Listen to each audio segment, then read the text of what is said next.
بسم اللہ والحمدللہ والصلاۃ والسلام علی رسول اللہ۔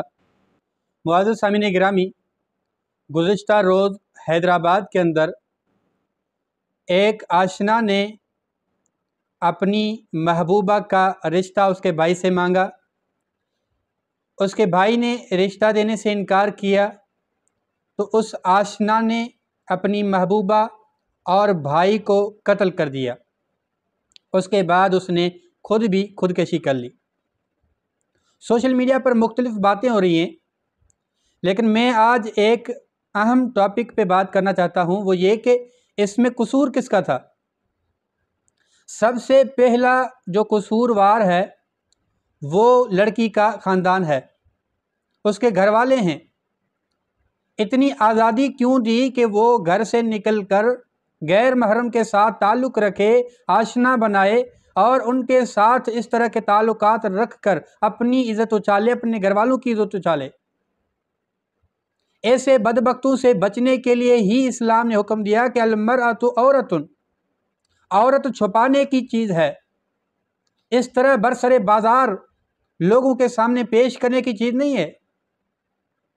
ہم خود ہی ان کو سہولت فراہم کرتے ہیں اور پھر جب ایسے مسائل ہوتے ہیں تو ہم چیختے ہیں۔ پہلے گھر والے قصوروار ہیں، پھر وہ لڑکی قصوروار ہے جس کو گھر والوں نے عزت دی، اس پر اعتماد کیا، اس نے ان کے اعتماد کو توڑا اور اپنے گھر والوں کی عزت کو اچھالا۔ ایسے شخص سے تعلقات جوڑے جس نے بظاہر تو محبت کے دعویٰ کیے لیکن در حقیقت بڑا بے ایمان نکلا۔ پھر ان کے گھر والوں کا قصور یہ بھی ہے، چلو آپ نے آزادی دی، لڑکی نے غلطی کر لی، لیکن جب لڑکا اپنے گناہ کو نیکی میں تبدیل کرنے آیا، نکاح کے لیے رشتہ مانگنے آیا، بجائے انا اور ضد کے آپ رشتہ دے دیتے، کیونکہ اللہ کے نبی کریم صلی اللہ علیہ وسلم کا فرمان ہے لم یرا للمتحابین مثل النکاح، دو محبت کرنے والوں کے لیے نکاح کی مثل کوئی چیز نہیں ہے۔ یعنی اگر لڑکی اور لڑکے کو محبت ہو جاتی ہے، وہ گناہ سے بچنے کے لیے نکاح کرنا چاہتے ہیں تو آپ کو چاہیے کہ ان کا نکاح کروا دیں۔ اور اسی طرح پھر لڑکا بھی قصوروار ہے، اس نے کسی غیر محرم سے اس طرح کے تعلقات کیوں جوڑے؟ چلو جوڑ لیے، رشتہ مانگا نہیں ملا تو اب گناہ سے بچنے کا راستہ اختیار کرتے، بجائے ان کو قتل کرنے کے، اپنے آپ کو قتل کرنے کے۔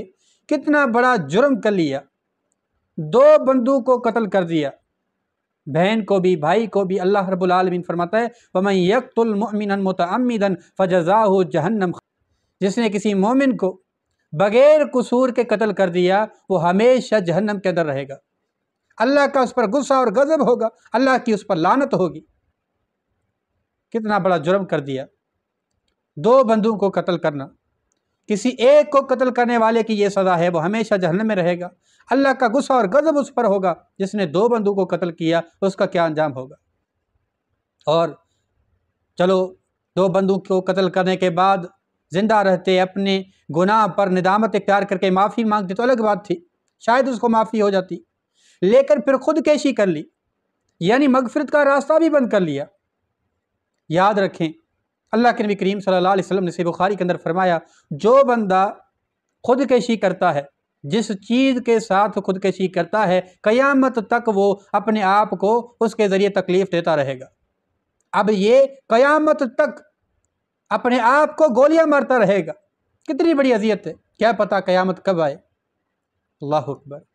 میرے بھائیو، ان خامیوں کو، ان غلطیوں کو بتانے کا مقصد جو فوت ہوئے ہیں ان پر جرح کرنا نہیں ہے، ان کا مقصد آپ کو خبردار کرنا ہے، کل آپ ایسی کوئی غلطی نہ کریں۔